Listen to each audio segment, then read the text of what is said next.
Hello friends, welcome to traditional food kitchen. இன்றைக்கி நம்ம கிச்சனில் நல்ல சுவையான சிக்கன் கிரேவி தான் செய்ய போகிறோம். வாங்க எப்படி செய்யலான்னு பார்க்கலாம். நான் 1 கிலோ சிக்கன் எடுத்து நல்லா மஞ்சள் பொடியெல்லாம் போட்டு நல்லா கழுவி சுத்தம் பண்ணி வச்சுருக்கேங்க. இப்போ இதில் ஒரு மசாலா தடவி நம்ம ஊற வச்சிடலாம். 1 டீஸ்பூன் அளவுக்கு இஞ்சி பூண்டு விழுது சேர்த்துடலாம். 1 டீஸ்பூன் அளவுக்கு தனி மிளகாய் தூள் சேர்த்துக்கலாம். 1/2 டீஸ்பூன் அளவுக்கு மஞ்சள் பொடி, கொஞ்சமாக கல் உப்பு,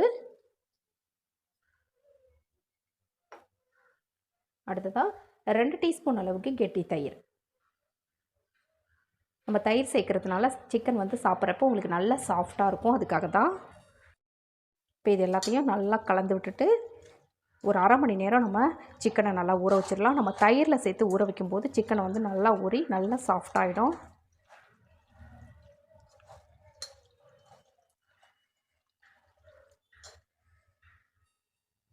இப்போ மசாலாவில் நல்லா அப்படியே ஊறிட்டுருக்கட்டும். இப்போ இதை மூடி போட்டு அப்படியே ஒரு ஓரமாக வச்சிடலாம். இப்போ ஒரு மிக்ஸி ஜார் எடுத்து வச்சுருக்கேன். அதில் 1 ஏலக்காய், 4 கிராம்பு, 1 பட்டை சேர்த்துடலாம். அடுத்ததான் இஞ்சி பார்த்திங்கன்னா இந்த மாதிரி ஒரு 4-5 துண்டு சேர்த்துக்கிறேன். ஏன்னா இஞ்சி பூண்டு இது நம்ம அதிகமாக சேர்க்கணும் நான்வெஜ்ஜுக்கு, அதுக்காக தான்.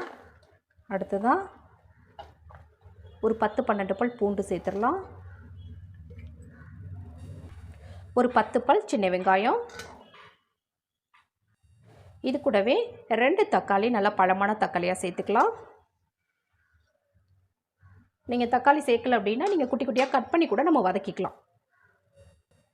அடுத்ததான் 1/2 டீஸ்பூன் மிளகு, 1/2 டீஸ்பூன் சோம்பு, 1 டீஸ்பூன் அளவுக்கு ஜீரகம் சேர்த்துக்கலாம்.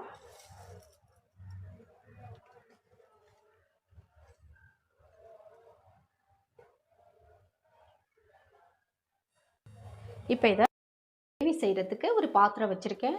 அதில் 2 டீஸ்பூன் அளவுக்கு எண்ணெய் சேர்த்துக்கலாம்.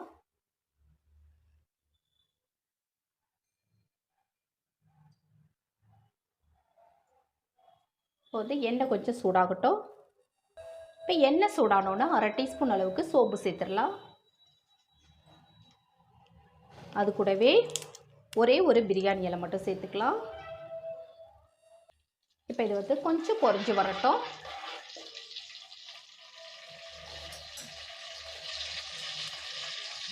இப்போ இது நல்லா பொரிஞ்சோன்னே பொடியாக நறுக்கின வெங்காயம்,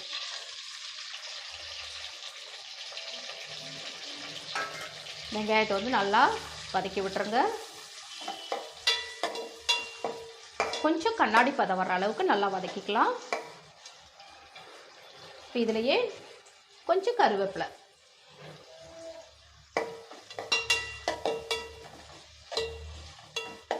நம்ம இதுக்கு முந்திரி பருப்போ இல்லை தேங்காயோ எதுவுமே நம்ம சேர்க்க போகிறதில்ல. சேர்க்காமலே உங்களுக்கு கிரேவி நல்லா திக்காகவும் இருக்கும், அதே சமயத்தில் நல்ல டேஸ்ட்டாகவும் இருக்கும்.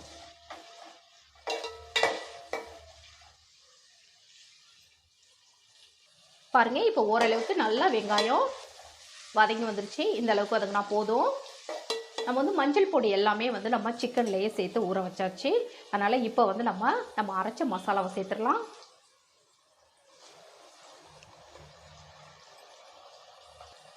இப்போ இதை நல்லா ஒரு 2 நிமிஷத்துக்கு நம்ம வதக்கிக்கணும். ஏன்னா நம்ம இஞ்சி பூண்டு, ரெண்டாவது சின்ன வெங்காயம் இதெல்லாம் நல்லா வதக்கி விட்டுட்டால் தான் உங்களுக்கு டேஸ்ட்டு நல்லாயிருக்கும். அதனால் நல்லா இந்த எண்ணெயிலே வதக்கி விட்டுருங்க. ஒரு 2-3 நிமிஷத்துக்கு நல்லா வதக்கணும். ஏன்னா அந்த பச்சை வாசனை போனால் தான் உங்களுக்கு நல்லாயிருக்கும். இப்போ இது அப்படியே வதங்கட்டும். இப்போ இது கூட 1/2 டீஸ்பூன் அளவுக்கு நான் மல்லித்தூளும் சேர்த்துட்றேன்.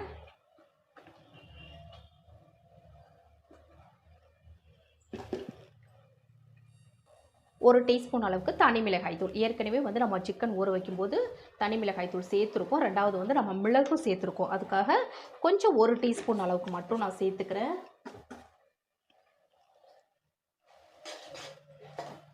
இப்போ இது எல்லாத்தையுமே சேர்த்து நல்லா வதக்கி விட்டுருங்க. நான் ஏற்கனவே சேர்த்துட்டேன் மஞ்சள் பொடி, அதனால தான் நீங்கள் மஞ்சள் பொடி அப்போ சேர்க்கல அப்படின்னா இந்த ஸ்டேஜில் நீங்கள் 1/2 டீஸ்பூன் அளவுக்கு சேர்த்துருங்க. இப்போ இது கூடவே கொஞ்சமாக கல் உப்பு சேர்த்துக்கலாம். சிக்கன்லேயும் நம்ம சேர்த்துருக்கோம், அதுக்கு தகுந்த மாதிரி நம்ம சேர்த்துக்கணும். இப்போ இது நல்லா அப்படியே வதங்கட்டும்.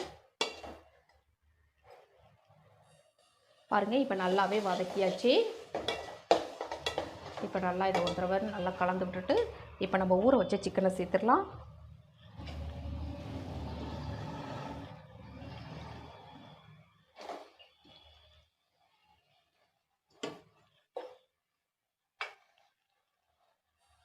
இப்போ இதை வந்து நல்லா கலந்து விட்டுறலாம்.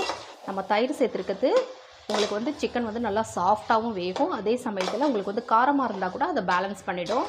அதுக்காக தான் தயிர் சேர்த்து செய்கிறது. நீங்கள் விருப்பப்பட்டால் சேர்த்துக்கலாம், இல்லைன்னா ஸ்கிப் பண்ணிக்கலாம்.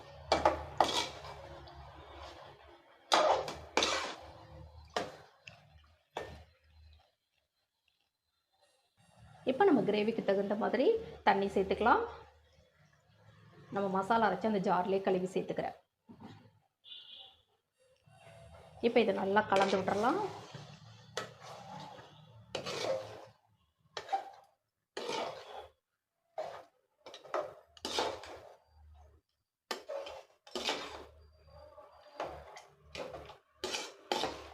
நீங்கள் இந்த கிரேவி வந்து உங்களுக்கு வந்து கொஞ்சம் திக்காக கூட வச்சுக்கலாம், அப்படி இல்லைன்னா நம்ம தண்ணியாக கூட வச்சுக்கலாம். நம்ம விருப்பத்துக்கு தகுந்த மாதிரி வச்சுக்கலாம். இப்போ நல்லா கலந்து விட்டாச்சு. இப்போ நம்ம ஒரு மூடி போட்டுடலாம். இப்போ இதில் கொஞ்சமாக கருவேப்பிலையும் சேர்த்துட்டு இப்போ இதை ஒரு மூடி போட்டுடலாம். மூடி போட்டுட்டு நல்லா ஒரு 20 நிமிஷம் நம்ம வேக வைக்கணும். இடையில நல்லா கலந்து விடுங்க. அப்போ தான் உங்களுக்கு சிக்கனும் வந்து நல்லா சாஃப்டாக வேகும். அதே சமயத்தில் திறந்து பார்க்கலாம். பாருங்கள், நல்லா ஒரு 20 நிமிஷத்துக்கு மேலேயே நான் வந்து கொதிக்க வச்சுருக்கேன். பாருங்கள், நல்லா கொதிச்சு சிக்கன்லாம் நல்லா வெந்து வந்துருச்சு. நல்லா திக்காகவும் ஆயிடுச்சு பாருங்கள்.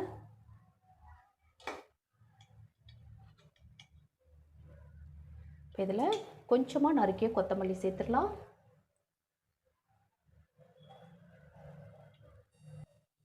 இப்போ இதை நல்லா கலந்து விட்டுறலாம்.